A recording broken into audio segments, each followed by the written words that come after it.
En la oxidación, lógicamente, los lípidos, las grasas, tienen estructuras diferentes y por lo tanto sus ácidos grasos difieren en sus propiedades físicas y químicas y además en su susceptibilidad a la oxidación, es decir, a la rapidez con la que podría o no oxidarse.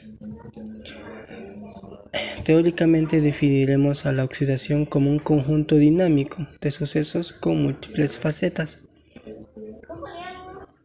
Los factores más importantes que vamos a ver son el de la composición en ácidos grasos, los ácidos grasos libres y acilgliceroles, es decir, cuando están conjugados con el glicerol, la concentración del oxígeno. Recordemos que una oxidación no puede darse sin el oxígeno. La temperatura del sistema también. El área superficial. El agua, lógicamente, siempre tiene influencia en todas las reacciones que se estudian. La orientación molecular, la movilidad molecular y la transición vítrea. El estado físico de estos ácidos grasos, de estos lípidos. La emulsificación, recordemos que los lípidos pueden presentar una propiedad emulsificante. Los prooxidantes, conocidos simplemente como catalizadores. La energía radiante y los antioxidantes. Bien, comencemos con la composición en ácidos grasos. Esto se refiere a la composición de los doble enlaces, a la distribución de los doble enlaces, a la posición, al número de estos dobles enlaces y a la geometría.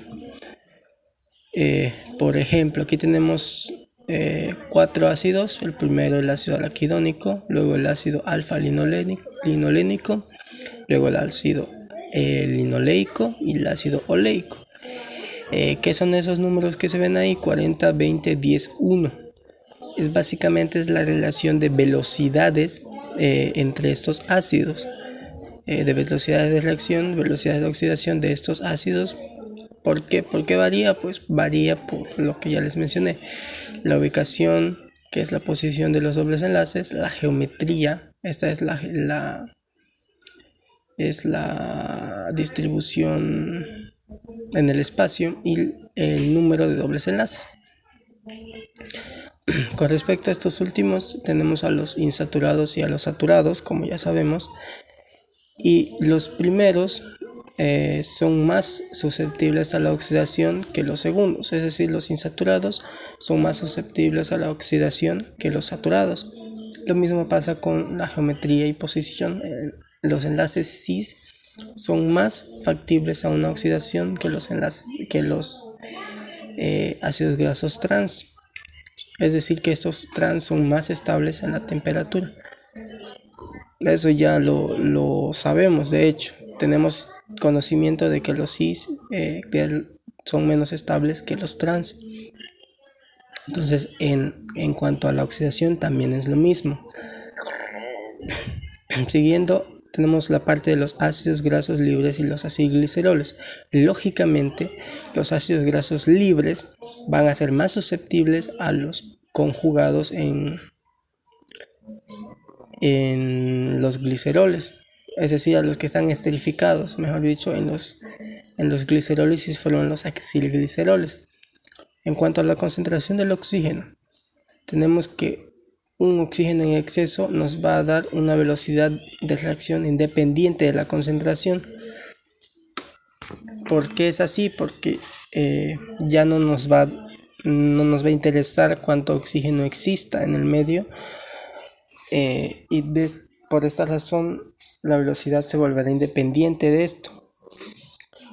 Lógicamente, con un oxígeno estequiométricamente viable en el medio, la velocidad se volverá directamente proporcional a su concentración. Siguiendo tenemos la parte de la temperatura. Como ya sabemos, con una buena temperatura, aumentando la temperatura, podemos aumentar la velocidad de reacción, es decir, ayudamos a que la oxidación se dé. Y esto también lógicamente tiene una consecuencia en la presión parcial del oxígeno, cuya influencia se va a ver mermada o disminuida a causa del aumento de temperatura. Tenemos el área superficial. ¿A qué se refiere con el área superficial? Es básicamente el área de contacto, el área superficial de contacto que tiene este ácido graso con el oxígeno directamente. Lógicamente, la velocidad está en una proporción directa al área superficial del lípido expuesta al aire. ¿Qué quiere decir esto? Simplemente que cuanto más contacto tenga este lípido con el aire, o sea, con el oxígeno, lógicamente la velocidad de reacción va a ser más rápida. La influencia del agua. Se da que para una actividad del agua de menor o igual al 0,1, la velocidad de reacción es bastante elevada. Es decir, que la oxidación es rápida. ¿Por qué se da esto? Pues se da a entender que porque está el alimento, el lípido, básicamente está seco. Entonces el aire tiene más área de contacto para poder oxidar. Lógicamente, si se aumenta esta actividad del agua, es decir, si hay más agua, hasta un rango de 0,3, incluso un poquito más, esta velocidad se va a ver disminuida. ¿Por qué?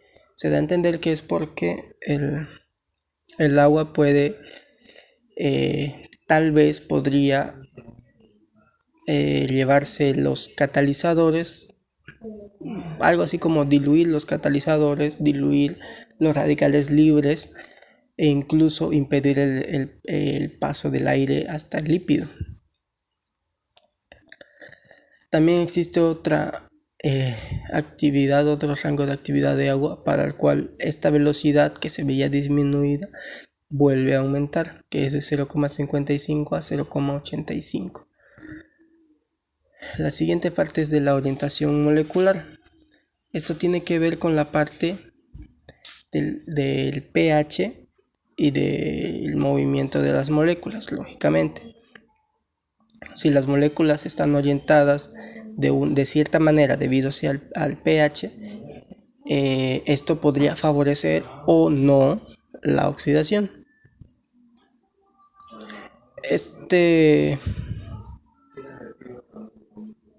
acrónimo que se ve ahí, PUPA, es la denominación que da el fenema para los ácidos grasos poliinsaturados, que son, como ya les mencioné antes, los que más fácilmente se van a oxidar. El estado físico, ¿a qué se refiere? Pues a cómo se presenta el lípido. Se han visto en numerosos experimentos que tiene bastante influencia la presentación de los lípidos. Me refiero al estado físico, sea un medio acuoso, es decir, que esté diluido en fragmentos de películas sólidas o en gotas líquidas de colesterol microcristalino. Entonces el estado físico es una de las condicionantes, uno de los factores más importantes de la oxidación también, porque esto, como ya vimos hace ratito con el agua, que es un condicionante, los medios acuosos, lógicamente es una solución con agua, ¿verdad? Entonces también puede ser condicionante de acuerdo a la actividad del agua y por ende a su estado físico. La emulsificación. ¿Qué es la emulsificación? Como sabemos, es la absorción de, en este caso, grasa en agua. Las emulsiones de este tipo tienden a disminuir, por así decirlo, la velocidad de reacción. ¿Por qué? Porque el oxígeno debe ganar paso entre la interfase grasa-agua. Para poder llegar, entonces el oxígeno debe atravesar esa interfase y para poder oxidarlo, entonces la velocidad de reacción disminuye bastante. Las grasas, por eso las grasas emulsificadas son menos susceptibles a la oxidación. También tenemos estos tres, que son la movilidad molecular y la transición vítrea. Esta parte se aclara más en el capítulo de agua, en la cual la transición vítrea, la temperatura de la transición vítrea,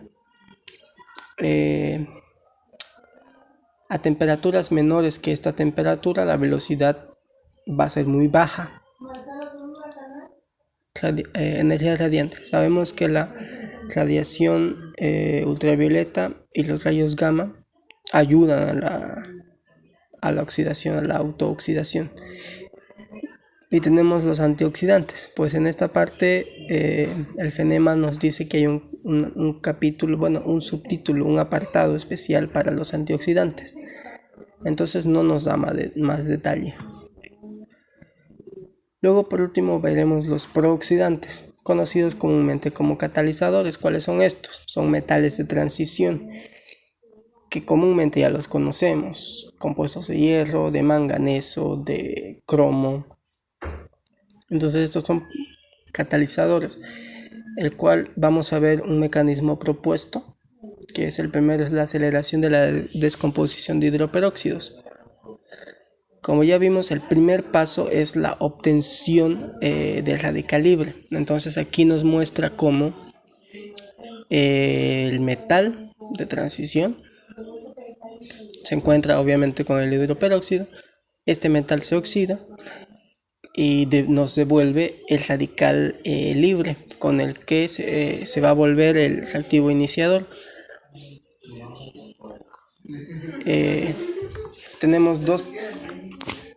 Tenemos dos posibles productos, que son los que se ven en pantalla. Dos posibles radicales libres. Luego tenemos el segundo paso, que sería una reacción directa con el sustrato no oxidado. Es decir, sería como el paso de la propagación en una reacción de radicales libres. Pero en lugar de ser un radical libre el que ataca al ácido graso, va a ser directamente el metal, el prooxidante. Y vemos ahí que también nos da un radical libre, que en este caso sería el R puntito, y nos da de nuevo el metal oxidado, y en esta vez nos libera un protón, que podría ir a parar simplemente como vemos en el primer paso, tenemos un OH negativo, entonces podría ir a parar ahí y enlazarse ahí.